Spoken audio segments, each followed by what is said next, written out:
घर में शादी का माहौल था।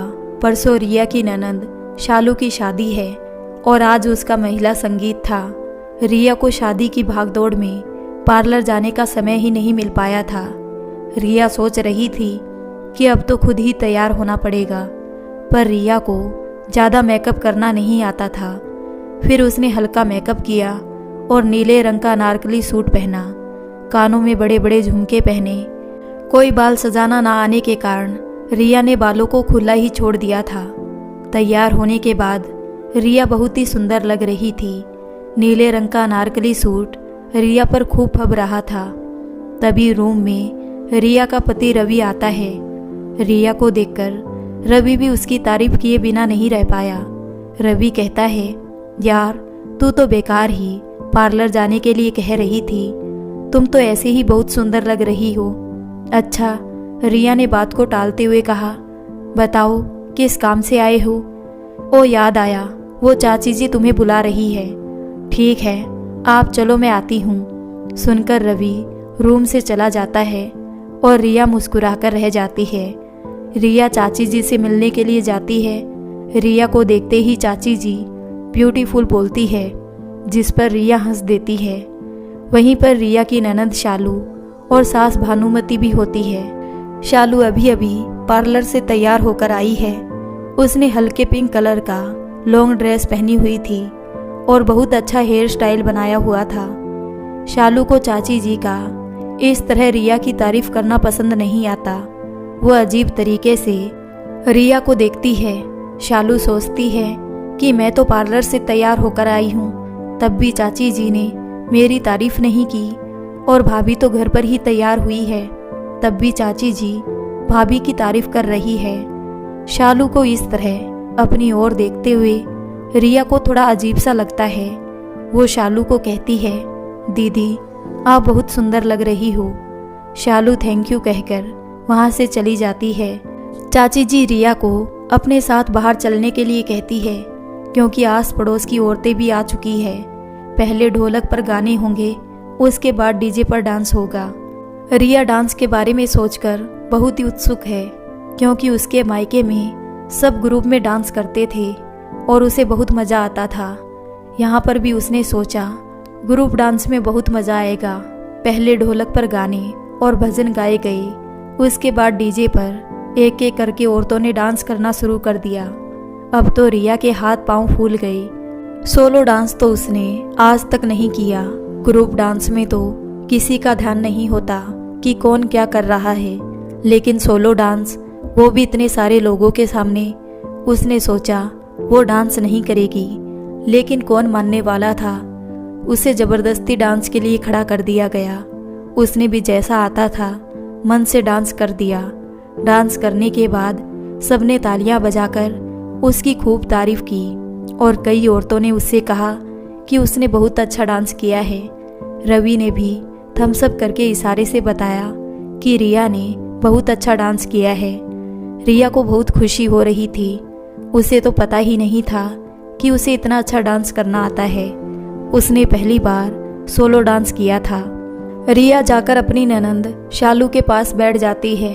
उसने देखा कि शालू की ड्रेस बैकलेस है और उसकी पीछे से स्टेप भी दिख रही है। दीदी आपकी स्टेप दिख रही है, कहते हुए रिया ठीक करने की कोशिश करती है, तो शालू कहती है कि कोई नहीं भाभी, ये तो आजकल का फैशन है। रिया ने सोचा स्टेप दिखाना भी फैशन है, बड़ी अजीब बात है। उसे अपनी शादी का समय याद आ गया। शादी से पहले जब रिया का लहंगा तैयार होकर आ गया था, तो रिया की सास भानुमति देवी ने उस लहंगे को देखने के लिए उसने अपने पास मंगवाया था। लहंगे को देखकर भानुमति देवी भड़क गई और रिया को फ़ोन करके कहने लगी कि तूने लहंगे के ऊपर ब्लाउज क्यों बनवाया है, कुर्ती क्यों नहीं बनवाई। रिया ने उन्हें बताया कि सभी ने लहंगे को देखकर कहा था कि इस पर ब्लाउज ही अच्छा लगेगा, कुर्ती अच्छी नहीं लगेगी। तब भानुमति ने गुस्से में फ़ोन काट दिया। उसके बाद रवि का फ़ोन आया कि तुमने ब्लाउज क्यों बनवाया है, मम्मी भड़क रही है। रिया ने रवि को ब्लाउज बनाने की वजह बता दी, लेकिन अब रिया को भी गुस्सा आ गया था। उसने कहा कि मेरा ब्लाउज बिल्कुल सही है, ना वो स्लीवलेस है, ना ही उसका बड़ा गला है। लहंगे का दुपट्टा भी हैवी है, जिससे कि ब्लाउज तो पूरा ढक ही जाएगा। और अगर इतनी ही प्रॉब्लम है तो ये भी बता दो कि साड़ी के ऊपर ब्लाउज बनवाने हैं या कुर्ती। रिया का गुस्सा देखकर रवि बोला, नहीं नहीं, ऐसी कोई बात नहीं है, वो तो मम्मी ऐसे ही कह रही थी, जो बन गया वो ठीक है, तुम गुस्सा मत करो। लेकिन रिया को बहुत बुरा लग रहा था। एकदम संगीत की तेज आवाज से रिया वर्तमान में लौट आती है। भानुमति जी को देखती है, जो कि अपनी बेटी को देखकर फूली नहीं समा रही है। न अपनी बेटी की बैकलेस ड्रेस दिखाई दे रही है, न ही अपने संस्कार। शायद आज उनके संस्कार तेल लेने चले गए हैं। लोग कितने दोहरे मापदंड के होते हैं कि बहू पर तो अपने विचार शादी से पहले ही थोपने लगते हैं या उसे अपने कंट्रोल में करने लगते हैं। धीरे धीरे संगीत का प्रोग्राम खत्म हो जाता है। सभी लोग अपने घर चले जाते हैं। रिया भी काम खत्म करके जब अपने रूम में जाने लगती है तो उसे पास के रूम से चाची जी की आवाज़ सुनाई देती है, जिसमें अपना नाम सुनकर रिया ठहर जाती है। चाची जी शालू से कह रही थी कि आज रिया बहुत ही सुंदर लग रही थी और उसने डांस भी बहुत अच्छा किया था। ये सुनकर शालू बोली, चाची जी इसे सुंदर होना नहीं कहते, ये तो बस ठीक ठीक। और रिया भी उस समय रूम में कुछ सामान लेने के बहाने से जाती है तो शालू उसे देखकर चुप हो जाती है। रिया कुछ सामान उठाकर अपने रूम में चली जाती है। उसे शालू पर बहुत गुस्सा आ रहा होता है कि शालू उससे इतना चिढ़ती है कि किसी और से भी उसकी तारीफ नहीं सुन सकती। तभी रवि भी रूम में आ जाता है। रिया रवि को शालू और चाची जी के बीच हुई सारी बात बता देती है और पूछती है कि शालू को मुझसे क्या प्रॉब्लम है। जब मैं उसके बारे में किसी से कुछ नहीं कहती हूँ तो वो मेरे बारे में ऐसा कैसे बोल सकती है। और आज आपकी मम्मी को उसकी ड्रेस नहीं दिखाई दी। शादी से पहले मेरे ब्लाउज के लिए तो इतना हंगामा किया था। और आपको पता है शालू ने भी अपने लहंगे के ऊपर ब्लाउज ही बनवाया है। रवि कहने लगा, अरे छोड़ना, शालू को तुमसे चिढ़ हो रही होगी, उसकी शादी है और सब तुम्हारी तारीफ कर रहे हैं तो इसमें मेरी गलती है। रिया गुस्से में कहती है, अरे इसमें तुम्हारी गलती नहीं है, तुम तो मेरी प्यारी सी सुंदर सी वाइफ हो। मैंने तो पहले ही कहा है कि तू इन लोगों की बातों पर ध्यान मत दिया कर, एक कान से सुन दूसरे से निकाल। रवि उसे प्यार से समझाता है। रवि की बात सुनकर रिया को हंसी आ जाती है, पर रिया सोचने लगी कि लोग बहू और बेटी में इतना भेदभाव क्यों करते हैं। क्या बहू किसी की बेटी नहीं होती? लोग क्यों अपनी छोटी सोच से दूसरे इंसान का जीना मुश्किल कर देते हैं, छोटी छोटी बातों पर टोकते हैं, ताने देते हैं। पर रिया ने इन सब बातों को अपने दिमाग से निकालना ही बेहतर समझा और वो अपने पहले सोलो डांस के अनुभव के बारे में रवि को बताना शुरू कर दिया। आखिर शादी का दिन आ गया। शादी की व्यवस्था एक बैंक्वेट हॉल में की गई थी। आज रिया भी पार्लर में तैयार हुई थी। उसने हरे रंग का लहंगा पहना था, जिस पर गुलाबी रंग का दुपट्टा था। हरे रंग का लहंगा उस पर खूब फब रहा था। पार्लर वाली ने भी मेकअप बहुत अच्छा किया था। आज रिया किसी अप्सरा से कम नहीं लग रही थी। जब रवि उसे पार्लर से लेने गया तो एक पल के लिए वो भी उसे देखता ही रह गया। उसकी पत्नी इतनी सुंदर है, उसने कभी ध्यान ही नहीं दिया। गाड़ी से बैंक्वेट हॉल जाते हुए उसने रिया से कहा, आज तुम बहुत सुंदर लग रही हो। सच में मेरा मन रखने के लिए तो नहीं कह रहे हो, मैं सच कह रहा हूँ, बहुत अच्छी लग रही हो। पता है, वैसे पार्लर में जो और भी लेडीज तैयार होने आई थी वो भी यही कह रही थी, तो अब यकीन आ गया कि मैं सच कह रहा हूँ। रिया ने शर्माते हुए कहा। रवि भी गाड़ी चलाते हुए बार बार उसे देखे जा रहा था। ये देखकर रिया को और शर्म आ रही थी। बैंक्वेट हॉल में काफ़ी रिश्तेदार आ चुके थे। रवि के ऑफिस के लोग भी अपने परिवार के साथ आए हुए थे। रवि सबसे रिया को मिलवाता है। सभी रिया से मिलकर बहुत खुश होते हैं। रिया को भी उनसे मिलकर बहुत अच्छा लगता है। उनकी पत्नियां रिया की तारीफ करती है तो ऊपर से तो रिया धन्यवाद कहकर शर्मा जाती है। पर उसके अंदर का उसका मन मयूर खुशी से नाच रहा होता है। कौन सी ऐसी महिला होगी जो अपनी तारीफ सुनकर खुश ना हो। उसे बहुत ही खास वाली फीलिंग हो रही होती है। शालू भी पार्लर से तैयार होकर आ गई थी। उसने लाल रंग का लहंगा पहना था, वो भी सुंदर लग रही थी। पर जैसे ही वो रिया को देखती है, उसकी वही चिढ़ नजर आने लगती है। कुछ देर बाद बारात भी खूब धूमधाम से आ जाती है। रिबन कटवाया जाता है। अब दूल्हे की आरती की बारी आती है। इस रस्म में दूल्हे को लकड़ी की पटरी पर खड़ा करके उसकी आरती उतारी जाती है। ये रस्म दरवाजे पर ही होती है।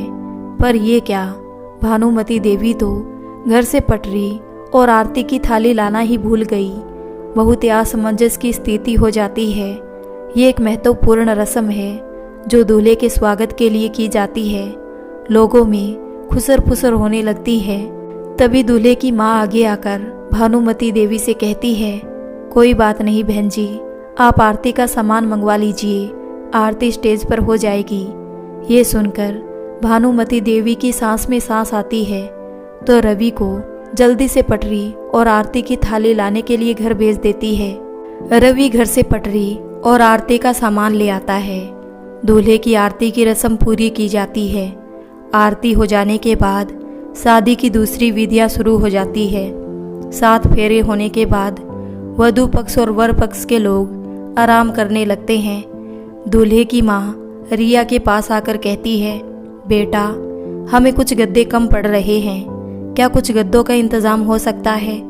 जी आंटी जी, मैं अभी इंतज़ाम करती हूँ, आप बैठिए। रिया गद्दों का इंतज़ाम करने के लिए चली जाती है।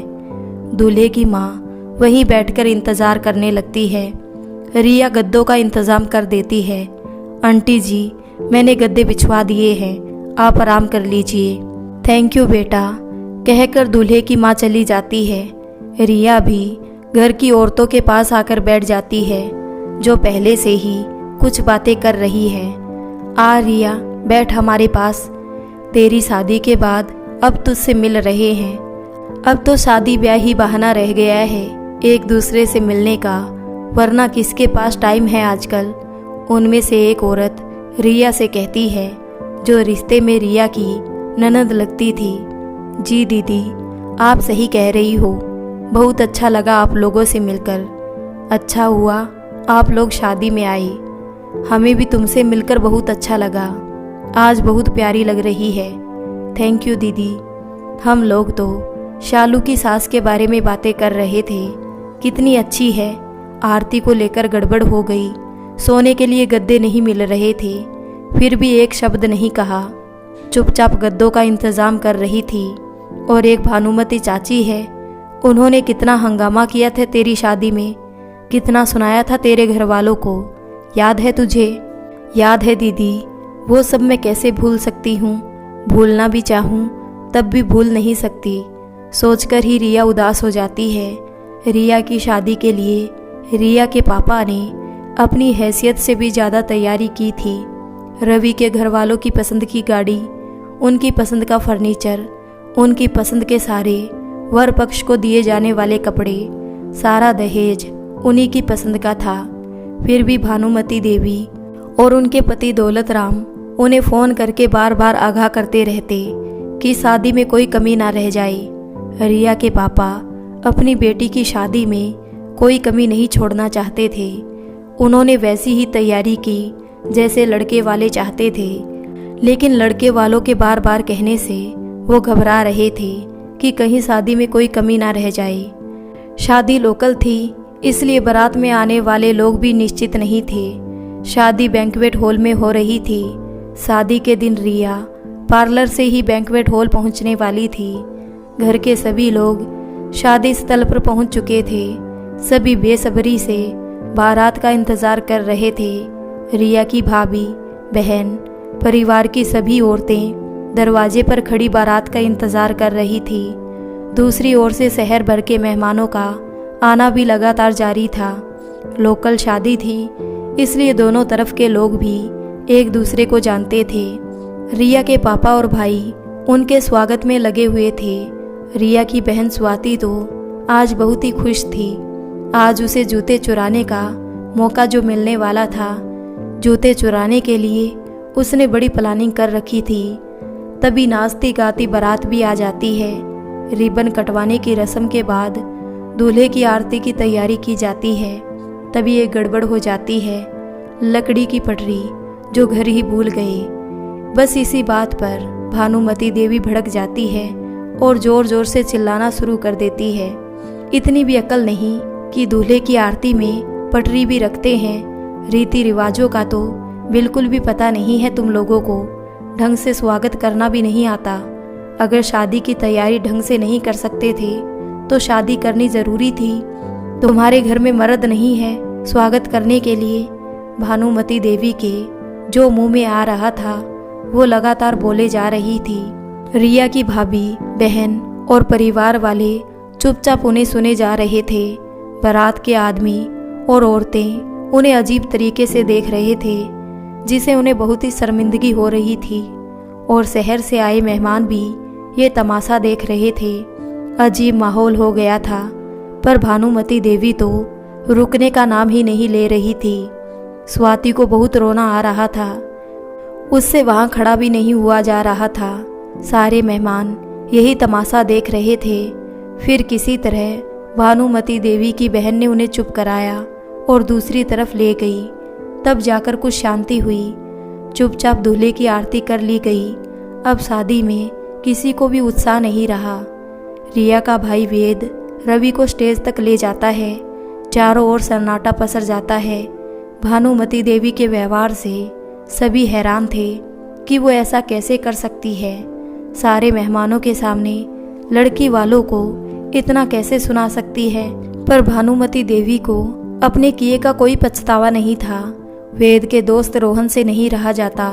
वो वेद से कहता है, यार कैसे लोगों से तूने अपनी बहन की शादी कर दी, ये तो बहुत बेकार है। इस पर वेद कहता है, हमने तो इनके बारे में पूछताछ की थी, तब तो सब सही लग रहा था। देख ले यार, मुझे तो सही नहीं लग रहा है। रोहन वेद से कहता है। अब वेद को भी अपनी बहन की चिंता हो रही थी। वो सोच रहा था कि जो औरत इतने लोगों के बीच ऐसा व्यवहार कर सकती है, वो अपने घर पर क्या करती होगी, कैसे रहेगी रिया। रिया भी बैंक्वेट हॉल पहुंच चुकी थी। शादी की सभी रस्में हो रही थी, पर उसे कुछ कमी लग रही थी। कोई भी खुश नज़र नहीं आ रहा था। उसे अभी किसी ने नहीं बताया था कि बहुत बड़ा हंगामा हुआ था। किसी ने कोई हंसी मजाक नहीं किया, ना जूते चुराने की रस्म हुई। बस बेमन से सब उपस्थित थे। फिर शादी होने के बाद रिया और रवि को रिया के घर ले जाया गया, क्योंकि विदाई वहीं से होनी थी। जब रिया घर पहुंची तब अकेले में ले जाकर उसके घर वालों ने उसे बताया कि शादी में बहुत हंगामा हुआ था। रिया को ये जानकर बहुत दुख भी हुआ और उसे बहुत गुस्सा भी आ रहा था। भानुमती देवी पर नहीं, बल्कि अपने घर वालों पर, क्योंकि उन्होंने चुपचाप उनकी बातें सुनी। उन्हें जवाब देना चाहिए था। उसे उन्होंने पहले क्यों नहीं बताया। उसे ऐसी शादी नहीं करनी थी जिसमें उसके परिवार की बेइज्जती हो। उनकी हिम्मत कैसे हुई ऐसा करने की। पर फिर रिया की मम्मी उसे समझाने लगती है, जो हो गया सो हो गया, तू गुस्सा लेकर ससुराल मत जा। शादियों में ये सब होता रहता है। अब शादी हो गई, उसे अच्छे से निभा। रिया चुपचाप अपनी मम्मी की बातें सुनती रहती है। आज पहली बार उसे अपने होने पर अफसोस हो रहा था। उसी के कारण उसके परिवार का इतना अपमान हुआ। उन्हें इतनी बातें सुननी पड़ी। क्या लड़की के माता पिता होना इतना बुरा होता है? क्या उनकी कोई इज्जत नहीं होती? यही सोचती रिया भारी मन से अपने घर से विदा हो गई। रिया कहाँ खो गई? रिया की ननंद ने रिया को हाथ लगाकर पूछा। उसके हिलाने से रिया अतीत से वर्तमान में लौट आई। क्या हुआ रिया? ननंद रिया से पूछती है। कुछ नहीं दीदी, बस ऐसे ही कुछ सोच रही थी, कहकर रिया उनकी ओर मुस्कुरा देती है। पर वो मुस्कुराहट उसके अंदर के दर्द को छिपा नहीं पाती। तभी एक महिला जो रिश्ते में उसकी जेठानी लगती थी उससे पूछती है, रिया तेरे मायके वाले कहीं दिखाई नहीं दे रहे, क्या वो शादी में नहीं आए? रिया गहरी सांस लेते हुए कहती है, दीदी कैसे आते जब उन्हें बुलाया ही नहीं गया। उन्हें शादी का कार्ड नहीं दिया गया। रिया इस सवाल का जवाब देते देते थक गई थी। अब तक कई रिश्तेदार उसके मायके वालों के बारे में पूछ चुके थे। हर बार जवाब देते हुए उसका मन टूट जाता था। शादी का कार्ड नहीं दिया, ये तो हद हो गई। अपने समधियों के साथ कोई ऐसा करता है, चाहे कोई भी बात हो, पर कार्ड तो देना चाहिए था। दीदी, यहाँ तो जो हो जाए वो कम है, आप तो सब कुछ जानती है, कहकर रिया चुप हो जाती है। रिया को चुप देखकर जेठानी बात बदल देती है। रिया, शालू की ज्वेलरी तो बहुत सुंदर है, पर उसका लहंगा इतना खास नहीं है। सिंपल लाल रंग का है, कुछ अलग नहीं लगता। कितने का है? दीदी, 55,000 का है। जितने पैसे खर्च किए उतने वसूल नहीं हुए। तेरा लहंगा बहुत सुंदर है। तूने लहंगा यहीं से लिया है या गुड़गांव से? रवि की जॉब दिल्ली में थी। रिया और रवि अपनी बेटी के साथ वहीं रहते थे। दीदी, ये मैंने चांदनी चौक से लिया है। मेरी एक फ्रेंड फैशन डिज़ाइनर है, उसी ने मुझे दिलाया है। उसे कपड़ों और फैशन की बहुत जानकारी है। वो तो दिख रहा है, हरे रंग का शेड भी कुछ अलग हटके है। जेठानी लहंगे को निहारते हुए कहती है, वो तो बता रही थी कि ये फैशन डिज़ाइनर सब्यासाची का डिज़ाइन है, लेकिन ये उसकी कॉपी है। रिया जेठानी को बताती है, सच में बहुत खूबसूरत है, मेरा तो जी आ गया इस पर। जेठानी लहंगे पर हाथ फेरते हुए कहती है। ऐसी बातें करते करते विदाई का समय भी आ गया। विदाई के समय भानुमती देवी को उदास देखकर शालू की सास उन्हें तसल्ली देती है कि वो शालू को बेटी की तरह रखेगी। उनके ये शब्द सुनकर रिया भानुमती देवी की ओर देखती है, जो अपनी बेटी को प्यार किए जा रही थी। शालू की विदाई हो जाती है। रवि और रिया गुड़गांव आ जाते हैं। क्या कोई बम फूटने वाला है? क्यों, तुमने रास्ते भर बात नहीं की? मैं बस इंतज़ार कर रहा हूँ कि कब बम फटेगा। आपको मजाक सूझ रहा है? मजाक नहीं, मुझे पता है बहुत कुछ गलत हुआ है और उसके लिए काफ़ी हद तक मैं भी जिम्मेदार हूँ। अगर मैंने उन्हें हमारी शादी के बाद ही रोक दिया होता, जब उन्होंने पहली बार तुम्हारे साथ बुरा बर्ताव किया था, तो आज उनकी ये सब करने की हिम्मत नहीं होती। रवि को अपने बर्ताव पर अफसोस होता है। पता नहीं जिस चीज़ के लिए उन्होंने हमारी शादी में इतना हंगामा किया था, शालू की शादी में उससे भी ज़्यादा गलतियाँ की। क्या उन्हें एहसास हुआ होगा उन्होंने मेरे परिवार के साथ कितना बुरा व्यवहार किया था? भगवान ने उन्हें वैसी ही परिस्थितियों में डाला। क्या उन्होंने उनका इशारा समझा होगा कि वो दूसरों के साथ कितना बुरा बर्ताव करते हैं? नहीं समझा होगा। रिया को बहुत गुस्सा आ रहा था। उससे भी आगे बढ़कर उन्होंने मेरे परिवार को शादी में न्योता तक नहीं दिया। क्या इस घर में मेरा इतना भी सम्मान नहीं? मैं लोगों के सवालों का जवाब देते देते थक गई। क्या कसूर था मेरे पापा का? इतना कि उन्होंने इतने सालों में पहली बार अपनी बेटी का पक्ष लिया था और उनकी गलत बातें सुनने से इनकार कर दिया था। इसका बदला उन्होंने सारे समाज के सामने लिया। उन्होंने इतनी भी शर्म नहीं की कि मेरा भाई हर साल दिवाली पर उनके घर आता था, वो उससे ढंग से बात तक नहीं करते थे। मैं भी अपने भाई को मना करती थी कि तू यहाँ मत आया कर, पर वो कहता था कि रिश्ते निभाने के लिए ये सब सहना पड़ता है। उन्होंने न्योता ना देकर ये दिखाया कि उसे उनके घर नहीं आना चाहिए था। रिया गुस्से में हाँफने लगती है। उसकी आंखों में आंसू बहने लगते हैं। वो हमेशा मेरी और मेरे परिवार की बेइज्जती करते हैं। हमारी शादी में भी उन्होंने यही किया था और अब शालू की शादी में भी यही किया है। जब से हमारी शादी हुई है उनका मेरे प्रति यही व्यवहार है। पर अब बहुत हो गया, मैंने बहुत रिश्ते निभा लिए, अब मैं और समझौता नहीं करूँगी। रिया दृढ़ निश्चय के साथ अपने आंसू पोंछ लेती है। मैं तुम्हारे हर फैसले में साथ हूँ। अब मैं तुम्हारे ऊपर किसी तरह का दबाव नहीं डालूंगा। रवि रिया से वादा करता है। अगले दिन रवि ऑफिस चला जाता है। रिया घर के काम कर रही होती है, पर उसका गुस्सा शांत नहीं हुआ था। वो सोच रही थी कि अगर वो शादी में ना जाती तो क्या होता। उसके सास ससुर को लोगों का मुंह बंद करना मुश्किल हो जाता, लेकिन वो अपनी ओर से लोगों को बातें बनाने का मौका नहीं देना चाहती थी। लेकिन उन्हें किसी चीज़ की कदर नहीं है। यही सोचते सोचते शाम हो गई, उसे पता ही नहीं चला। रवि भी घर आ गया था, पर वो उससे बातें नहीं कर रही थी। रिया, जो हो गया उसे मैं ठीक नहीं कर सकता, पर वादा करता हूँ आगे से ऐसा कभी नहीं होगा। आप हमेशा ऐसे ही कहते हो, आगे से ऐसा कभी नहीं होगा, आगे से ऐसा कभी नहीं होगा। मुझे आपसे कोई बात नहीं करनी।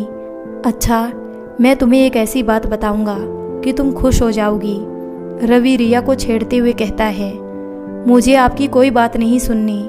रिया रवि की ओर से मुंह फेर लेती है। कोई बात नहीं, हम दीवारों को सुना देते हैं, तो दीवारों सुनो। मेरे बॉस और उनकी पत्नी शादी में आए थे, तो जब उनकी पत्नी ने रिया को देखा तो उन्होंने रिया को ही दुल्हन समझ लिया था। वो तो बॉस ने उन्हें बताया कि भाई ये दुल्हन नहीं है, रवि की वाइफ है। तो दीवारों, आज बॉस ने मुझे ये बात बताई थी। रवि की बातें सुनकर रिया चुपके से मुस्कुराने लगती है। रिया को मुस्कुराते देखकर रवि कहता है, दीवारों, आज से ये सिद्ध हो गया है कि पत्नी कितनी भी नाराज हो, पर अपनी सुंदरता की तारीफ सुनकर वो हमेशा खुश हो जाती है। अभी बताती हूँ मैं आपको। रिया रवि को तकिया मारने लगती है। रवि उससे बचने के लिए भागने लगता है।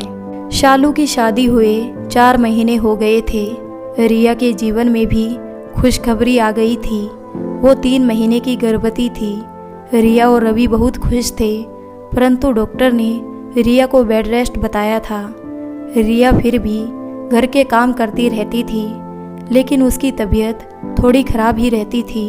शालू की सास को भी रिया की तबीयत के बारे में पता चला, तो वो रिया का हालचाल जानने के लिए रिया को फ़ोन करती है। औपचारिक बातचीत होने के बाद शालू की सास रिया से पूछती है, रिया, एक बात बताओ, क्या आप लोगों के यहाँ ये रिवाज है कि करवा चौथ पर लड़की अपने मायके में रहती है और दामाद भी उसके साथ रहता है? ऐसा तो कोई रिवाज नहीं है आंटी जी, पर आप ऐसा क्यों पूछ रही हो? रिया उत्तर देती है, अरे तुम्हारी सास का फ़ोन आया था, करवा चौथ आने वाला है ना, तो वो कह रही थी कि आप लोगों के यहाँ ऐसा रिवाज है, पर हमारे यहाँ तो ऐसा नहीं है, इसलिए मैंने सोचा कि तुमसे भी पूछ लूँ। आंटी जी, मेरे समय में तो ऐसा कोई रिवाज नहीं था, अब बन गया हो तो मैं कह नहीं सकती। रिया को अपनी सास के कथन पर हैरानी हो रही थी। कोई बात नहीं रिया, तुम अपना ध्यान रखो, सब ठीक हो जाएगा। मैं फ़ोन रखती हूँ। जी आंटी जी, नमस्ते। नमस्ते बेटा। फ़ोन कट जाता है और रिया सोचती रह जाती है, कैसे लोग हैं ये, सब चीज़ों को कैसे अपने हिसाब से बदल लेते हैं। मुझे तो मेरी पहली करवा चौथ पर मेरे घर जाने नहीं दिया था, तब ये रिवाज नहीं था, और दामाद को रखने का भी अच्छा बहाना है, जबकि इन्हें तो मेरे घर पर 10 मिनट भी नहीं रुकने देती है। सोचते सोचते रिया अपनी पहली करवा चौथ के बारे में सोचने लगती है। शादी होने के कुछ महीनों बाद रवि रिया को अपने साथ गुड़गांव ले आया था। रिया की पहली करवा चौथ आने वाली थी। रिया की मम्मी भी बहुत खुश थी। मम्मी ने कहा था कि उसकी पहली करवा चौथ है, तो वो उसे अच्छे से पूजा कराना और सारी विधियाँ समझाएगी, जिससे वो आगे से खुद से अच्छे से सारी विधि कर सके। भानुमती देवी के शादी में किए व्यवहार की वजह से रिया उनके पास नहीं जाना चाहती थी। रवि ने रिया को बताया कि वो करवा चौथ पर अपने घर जाना चाहती है। उसकी मम्मी अच्छे से उसे सब पूजा पाठ करना सिखा देगी, और घर गए हुए भी काफ़ी समय हो गया है। उसके मम्मी पापा से मिलने का बहुत मन हो रहा है। ठीक है, मैं मम्मी पापा से पूछकर बताता हूँ, रवि रिया से कहता है। रिया खुश हो जाती है। उसका अपने घर जाने का बहुत मन हो रहा था। रवि शाम को अपने घर फ़ोन करता है और रिया को करवा चौथ पर उसके घर भेजने के लिए पूछता है। रवि की बातें सुनते ही उसके मम्मी पापा भड़क जाते हैं और वो रवि पर गुस्सा करने लगते हैं। फिर वो रवि से रिया को फ़ोन देने के लिए कहते हैं। रवि रिया को फ़ोन पकड़ा देता है। रिया डरते डरते फ़ोन ले लेती है। रिया को उन लोगों के फ़ोन आने से बहुत डर लगता था। वो हमेशा किसी न किसी बात को लेकर रिया को ताने मारते रहते थे। जब कभी भी रवि के घर से फ़ोन आता था, रिया के दिल की धड़कन तेज हो जाती थी। उसे लगता पता नहीं आज किस बात के लिए सुनना पड़ेगा। रिया के मन में उन लोगों का अजीब सा डर बैठ गया था। रिया डरते हुए फ़ोन पकड़ लेती है। उधर रवि के पिता रिया से बात करते हैं। रिया उन्हें नमस्ते कहती है। दौलत राम जी रिया से कहते हैं, रिया, रवि कह रहा है कि तुम्हें करवा चौथ पर अपने घर जाना है। कोई ज़रूरत नहीं है कहीं भी जाने की। तुम्हारे पापा ने बड़ा शादी में कुछ किया है जो करवा चौथ पर कुछ दे देंगे। ऐसी होती है शादी जैसे उन्होंने की है। शादी तो हम बताएंगे कैसी होती है जब हम अपनी बेटी की शादी करेंगे। शादी तो शादी, उन्होंने तो गाड़ी के भी पैसे पूरे नहीं दिए, पर पापा जी ने तो पूरे पैसे दिए थे। कहीं पूरे पैसे नहीं दिए तेरे पापा ने, 1 लाख रुपए कम दिए हैं। पर वर कुछ नहीं, कहीं नहीं जाना, समझे? कहकर दौलत राम जी फ़ोन काट देते हैं। रिया फ़ोन हाथ में लेकर उसे घूरती रहती है। आंखों में आंसू आ जाने के कारण उसे फ़ोन भी धुंधला दिखाई देने लगता है। रिया की ऐसी हालत देखकर रवि को उसकी चिंता होने लगती है। वो रिया से पूछता है, क्या हुआ रिया, तुम ऐसे क्यों बैठी हो? क्या कहा पापा ने? रिया रवि की बात का कोई जवाब नहीं देती और कुछ ठानकर अपने घर फ़ोन लगाती है। उसकी मम्मी फ़ोन उठाती है। रिया का फ़ोन जानकर वो खुश हो जाती है और रिया से पूछती है, रिया, रवि ने अपने घर पर पूछ लिया, हम कब लेने आ जाएं तुझे? मम्मी, मैं नहीं आ रही हूँ, उन्होंने मना कर दिया है। पर क्यों मना कर दिया? रिया उनकी बात का कोई जवाब नहीं देती और उनसे पूछती है, मम्मी, पापा जी कहाँ हैं? मुझे उनसे बात करनी है। तेरे पापा यहीं है रिया, क्या बात है? रिया की मम्मी को चिंता होने लगती है। आप प्लीज़ पहले पापा जी को फ़ोन दो। रिया की मम्मी हार कर रिया के पापा को फ़ोन देती है। रिया के पापा फ़ोन ले लेते हैं। रिया, क्या बात है बेटा? पापा जी, आप मुझे ये बताइए, आपने गाड़ी के लिए कितने पैसे दिए थे? बेटा, जितने उन्होंने मांगे थे 6 लाख रुपए पूरे दिए थे। पर इनके पापा तो कह रहे हैं कि आपने 1 लाख रुपए कम दिए थे। नहीं बेटा, पूरे पैसे दिए हैं। हमारे पास गवाह भी है जिन्होंने शादी करवाई है, शर्मा जी, उनके सामने पूरे पैसे गिनकर दिए हैं। फिर वो ऐसा क्यों कह रहे हैं? छोड़ना बेटा, ये सब तो शादी ब्याह में चलता रहता है। इन बातों को गंभीरता से नहीं लेते। नहीं पापा जी, ये कोई छोटी बात नहीं है। जब आपने पूरे पैसे दिए हैं तो वो इस बात को नकार कैसे सकते हैं? आप उनके पास जाकर इस बात को क्लियर कर लीजिए। कोई बात नहीं रिया, रिश्तेदारी में ये सब तो चलता रहता है। वैसे भी हम लड़की वाले हैं। पापा जी प्लीज़ अब कभी इस लाइन को मत बोलिएगा, और अगर आप इस बात को उनके पास जाकर क्लियर नहीं करेंगे तो फिर मैं कभी इस गाड़ी में नहीं बैठूंगी। नहीं नहीं रिया, ये गाड़ी बेटा हमने तुम्हारे लिए दी है। अगर तू ही इसमें नहीं बैठेगी तो हमारी इतनी मेहनत का क्या फ़ायदा? अच्छा ठीक है, मैं कल ही शर्मा जी को लेकर तेरे ससुराल जाऊंगा। अब खुश? हाँ पिताजी। अच्छा ठीक है, अब मैं फ़ोन रखती हूँ, आपसे कल बात करूँगी जब आप वहाँ से आ जाएंगे। ठीक है। फ़ोन कट जाता है। रवि चुपचाप रिया के पास बैठा उसकी बातें सुन रहा था। उसे समझ में नहीं आ रहा था कि क्या हो रहा है। फ़ोन कट जाने के बाद वो रिया से उसके दुखी होने का कारण पूछता है। रिया उसे पूरी बात बता देती है। बात पता चलने पर रवि को बहुत बुरा लगता है। वो रिया से कहता है, सॉरी रिया, मेरी वजह से ही तुम्हें हमेशा ये सब सुनना पड़ता है। मैं जितना सोचता हूँ कि सब मिलजुल कर खुशी से रहे, उतने ही मेरे मम्मी पापा ऐसी हरकतें करते हैं कि मुझे खुद अपराध बोध होने लगता है। पता नहीं ये चीज़ें कभी सही होगी भी या नहीं। ये चीज़ें तब तक सही नहीं हो सकती जब तक वो दूसरों को भी अपने बराबर सम्मान नहीं देते। उनके हिसाब से बहू का मतलब है चुपचाप उनकी हर सही गलत बात को मानने वाली। अगर अपनी कोई बात रख दी तो उल्टा जवाब देना हो जाता है। और लड़की वालों की तो कोई इज्जत ही नहीं होती। क्यों? क्योंकि वो लड़की वाले हैं। हाँ हाँ, रिया अपनी आंखों से आंसू पोंछते हुए हंसने लगती है। रिया, संभालो अपने आप को, क्या कर रही हो?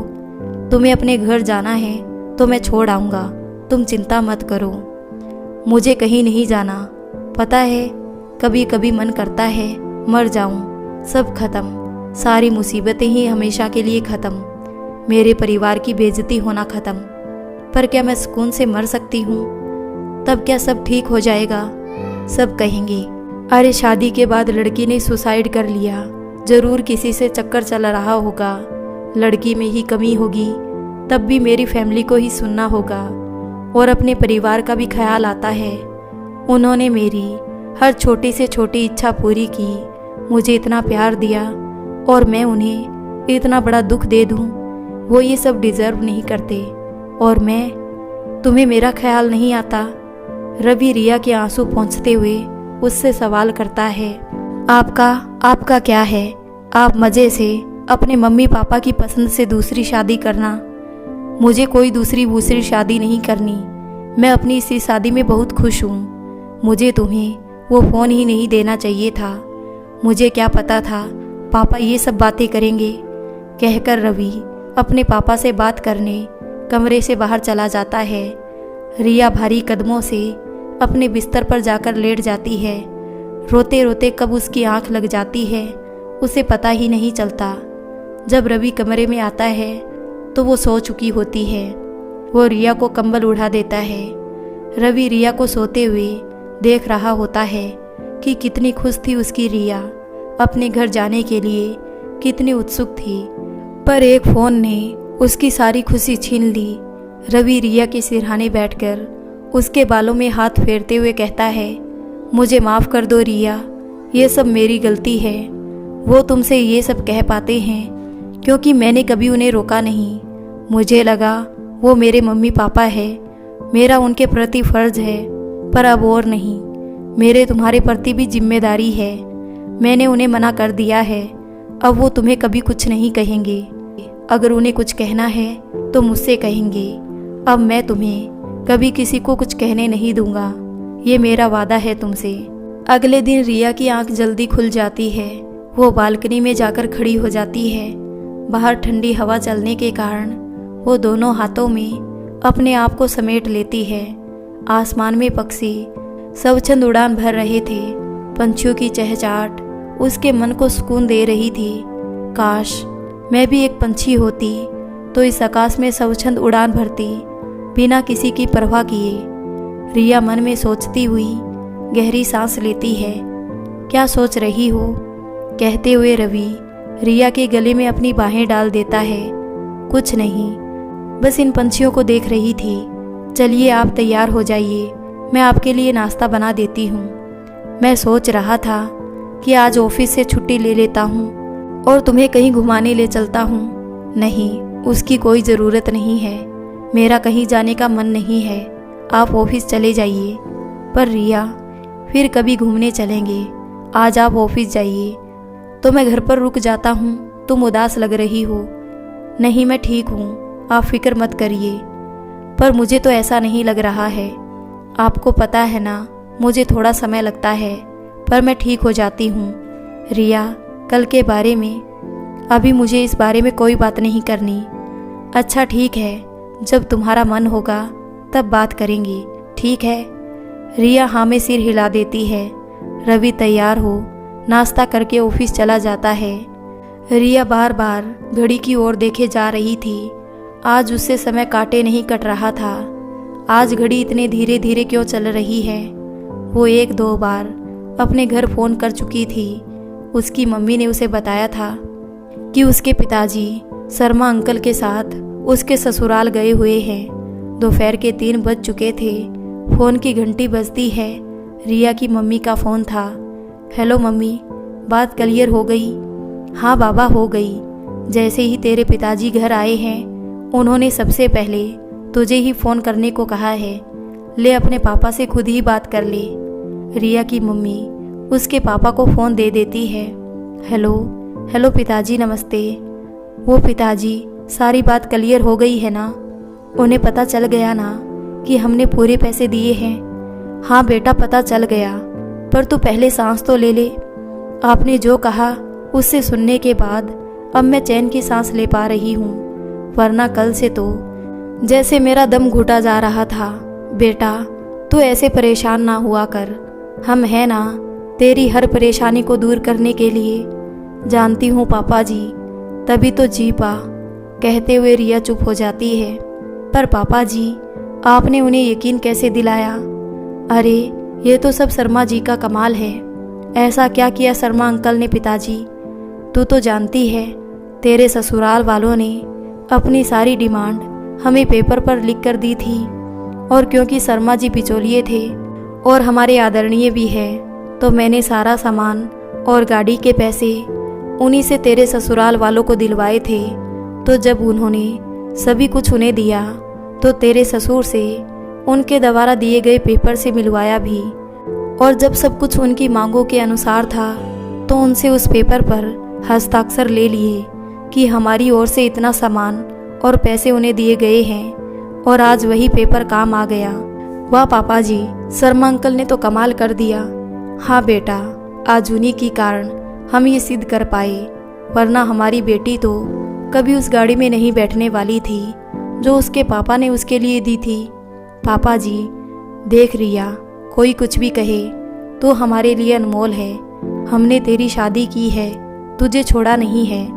अगर हम उनकी गलत बातें बर्दाश्त करते हैं तो तेरी खुशी के लिए, और अगर तू ही खुश नहीं तो इन सब का क्या फ़ायदा? पापा जी, अगर आप मुझे खुश देखना चाहते हैं तो मुझसे वादा कीजिए कि आगे से आप उनकी गलत बात बर्दाश्त नहीं करेंगे, चाहे कुछ भी हो जाए। ठीक है बेटा, हमारी खुशी तो बस इसमें है कि तू हमेशा खुश रहे। अच्छा अब जल्दी फ़ोन रख और कुछ खा ले, सुबह से तूने कुछ नहीं खाया होगा। आपको कैसे पता? हम क्या अपनी बेटी को नहीं जानते? पापा जी, आप दुनिया के सबसे अच्छे पापा हैं और तू दुनिया की सबसे अच्छी बेटी है।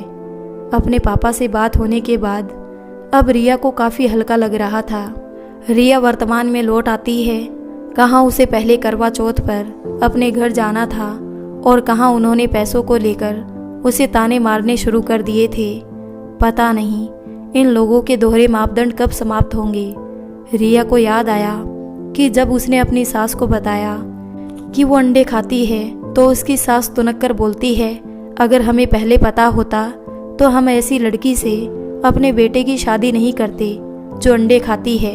हमारे घर में अंडे खाने का रिवाज नहीं है। रिया ने उसी दिन से अंडा खाना छोड़ दिया। ये बात अलग है कि शालू भानुमती देवी के सामने बैठकर ही एग रोल खाती थी और वो उसे कुछ नहीं कहती थी। हालांकि रवि ने कई बार रिया से कहा कि अगर वो अंडे खाना चाहती है तो खा सकती है, किसी को पता नहीं चलेगा, पर रिया ने मना कर दिया। वो नहीं चाहती थी जो उनके यहाँ मना है वो ये काम करे। उसने रवि से कहा, देखिए अंडे कोई ऐसी चीज़ नहीं है जो मैं छोड़ नहीं सकती, और जब आपके यहाँ नहीं खाए जाते तो मैं छुपकर भी नहीं खाऊंगी। बस मुझे इससे परेशानी है कि जब शालू आपकी मम्मी के सामने बैठकर खाती है तो वो मुझे किस मुंह से ताने मारती है। वो रहने दीजिए, मुझे इन सब की आदत हो गई है। रिया ने सोच लिया था अब वो कोशिश करेगी कि ऐसी बातों पर ध्यान ना दे, क्योंकि जब ध्यान देती है तो नुकसान उसका ही होता है और उसका मूड 2-3 दिन तक खराब रहता है। दूसरों की छोटी सोच से अपनी सुख शांति क्यों भंग करनी। 9 महीने पूरे होने पर रिया ने एक प्यारे से बेटे को जन्म दिया। उसकी जिंदगी अब खुशहाल थी। उसने निश्चय किया कि वो किसी तरह की नकारात्मक को अपने पास नहीं आने देगी। उसे समझ में आ गया था कि दूसरे नहीं बदलने वाले, इससे अच्छा है हम बदल जाएं और उन चीज़ों पर ज़्यादा ध्यान दें जो हमें खुशी देती है। तो दोस्तों, आपको ये कहानी कैसी लगी? अगर अच्छी लगी हो तो वीडियो को लाइक कर दें और ज़्यादा से ज़्यादा शेयर करें, और ऐसी ही और वीडियोस देखने के लिए हमारे चैनल सोशल स्टोरी को सब्सक्राइब ज़रूर कर लें।